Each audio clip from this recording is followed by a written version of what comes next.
Tuesday, November 7th, 6:37 p.m. New York time. Good evening. This will be a review of my day trades. Yep, I did some scalping this morning on this Tuesday. I used the futures exchange, did trading on the equity indexes, S&P 500 futures, as well as the currency market on the euro. Did 3 trades, 2 on the S&P 500 futures and 1 on the euro Forex. In hindsight, I should have stuck with just doing the S&P 500 futures because that had faster price movement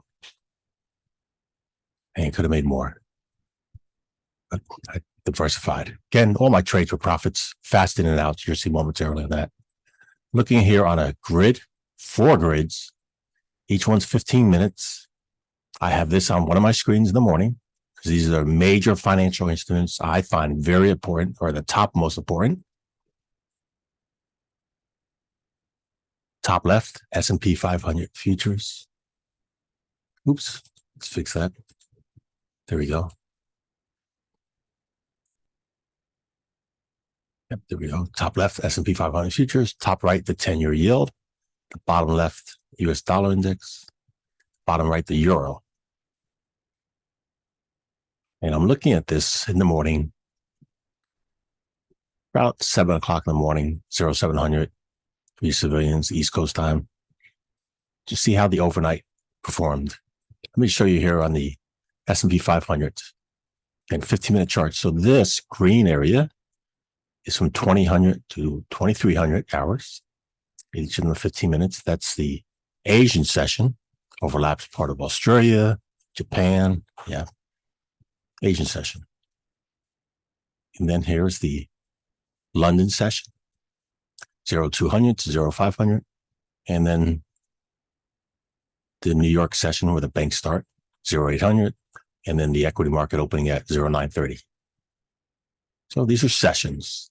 Again, the North American session, the New York session has the most activity and the most volume.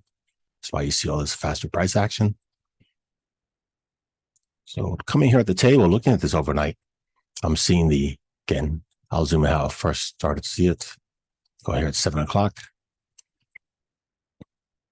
So I saw this, and then all of a sudden from the Asian session, I'm seeing the London session made a lower low from the Asian session. Yep. And then after the Asian session, I saw it make lower lows. Well, that's bearish bias. So me at 7 o'clock in the morning thinking, okay, leaning bearish bias, be in the mindset to trade with the trend, not against it. The trend was bearish, but I want to get confirmation. We'll get to that momentarily. I'm looking here at the bonds, the 10-year yield. And look at that 10-year yield. That was the high overnight. That was the low overnight. And then from 7 a.m., look at that, prior to 7 a.m., they ran it up. Okay, I'm thinking, yeah, the trend is going into buying bullish the yields and bearish the equities. Well, the next thing I want to look at was the US dollar, because again, higher yields, maybe a higher dollar, see if there's divergency. But again, let me fix this up. There we go, right there, the dollar. So typically when you have a stronger dollar, that's a weaker equity market. So overnight, here's looking at the US dollar index. The dollar is very strong, trending up. Let's look at it prior to 7. So again, makes sense. The equity market, S&P 500 futures was down and the dollar was up. Here's bias. And then I saw this, which you'll understand momentarily better. I see this high overnight that occurred around here, the 6:30-ish time frame into the 7. Okay, that was the high. Key level. See this red horizontal line? Very key. Important level. It's a midpoint. Oops. Let's do it again. So it's a midpoint right there, labeled midpoint, midpoint. And that's off a 4-hour candle. So somewhere further back, which I'll open it right now on the 4-hour. Huge dump. Again, this is US dollar index. It's a huge dump on that day, last Friday. And look at that. Since then, crawled back up in there. So again, I'm knowing that this is a potential reversal on the 4-hour candle. Got it on the 4-hour candle, but we're looking here at the 15-minute because I already had my drawings on the identified on the 4-hour. The point is, on this 15-minute chart, I already had these drawings new, and I knew this grinding up was bullish, but a potential reversal up over here. So I used caution. So when this occurred, that area, my thought was, zoom in, that's going to be retested. I'm thinking this is the retest and it fills to continue going higher on a retest there, then the dump would be bullish to the S&P 500 futures. Well, here we go, 8 o'clock here, consolidation. Look what happened. Went up 8 o'clock into 9 o'clock hour. The 9 o'clock hour went up here, big round numbers, quarters right here, the red horizontal line. Retested it, and that's what I'm looking for. If it's going to fill, if it fills and goes lower around this area, well, good. That's bullish bias, the equity market, and this should go lower. Let's zoom in and see how it went. Look at that. It popped up there for momentarily. Bearish pin bar on top of a swing high, and then sold off. Good. Bearish that, and I was bullish the euro because euro trading inverse, and also the S&P 500 futures. So now let's look at these things, how they played out. Look at this on the euro. Again, the euro inverse right here. Dollar high, swing high, bearish pin bar. And look at this inverse bullish pin bar. Nice. So let's have a look at this. Look at that, went higher. And of course, as this went here from the 7, watch this, from the 7 to the 3 o'clock. Huge consolidation in this tight range. Trending range, real tight, real defined, real nice. Let's put it on the, put it on the ES so you can see it too.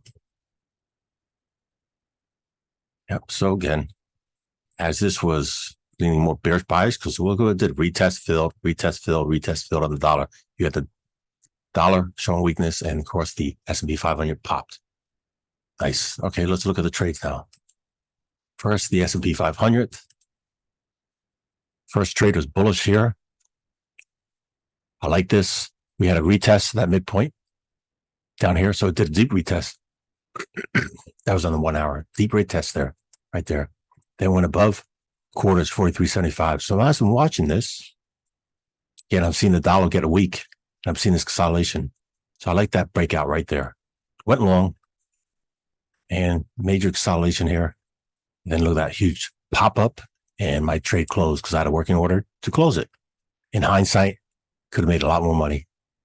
But again, I'm scalping in and out fast. Didn't lose. That's a good thing. Nice. Let's look at this on the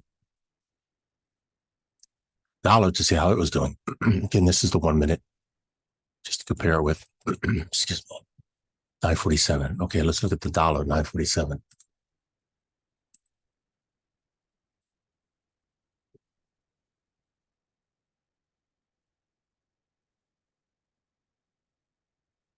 There we go. Dollar 947. So again, we had a dump. Got it?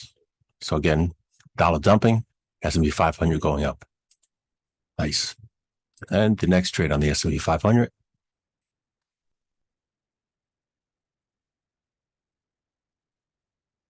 Oops. Oh, there we go. Went too fast. Shame on me. I went out of order. Yeah. And the first one was here. First one was 8:30. Went in. As soon as it broke above here, I went in. And then this ran up. And I moved up my target a little bit more. So still in it. Inside candle. I was very concerned with that inside candle, but it popped up above it. As soon as it popped up, I closed my trade. I didn't think I was going to get the momentum. Thank goodness, because it sold off fast. Again, didn't take out my stop below here.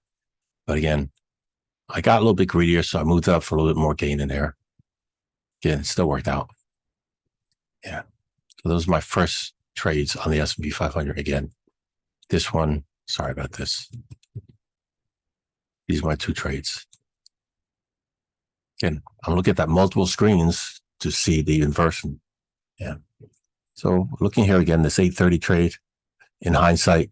Yeah. Could have gone higher. Certainly that second trade. And let's look at the euro now. I took this long here. Nice. Huge consolidation. Took a long time. That was quite a few minutes. It finally popped up and closed it. Yep. My target was here. See this red horizontal line, 1.107. So I'm seeing this area, this midpoint, huge consolidation, a lot of trades occurring over here. But we didn't get these lower lows. We had lower highs, but not lower lows. So I'm bullish bias. And as I'm constantly seeing these wicks occurring below here in this consolidation, that pop up. This was the inside candle at the time. And when it broke above there, I went long. Like I said, that move up. Thank goodness I got out of there fast. Yep. But again, in hindsight, I should have just stuck to this one financial instrument today, S&P 500. Because I missed these other trades because I was off looking at the S&P 500. I was off looking at the Forex euro instead of focusing just on this. But at the end, okay, it wasn't loss, it was all gains. That's how it was. So now this evening, zoom out here. These are 15-minute charts. And come again at the Asian session, London session overnight. Tomorrow morning, I'll do the same thing again. I'll look at this and get an idea how things are going. There are many other financial instruments one could consider to trade, but these have great liquidity and divergencies between them clearly work out for me. Again, the dollar does, the US S&P 500 futures and the dollar playing off each other. And then, of course, instead of me trading physically the dollar, I'm using the euro because the euro out of all the currencies has great tight spreads and good liquidity. And then sometimes I'll do the 10 euros. That's it. Thanks for watching.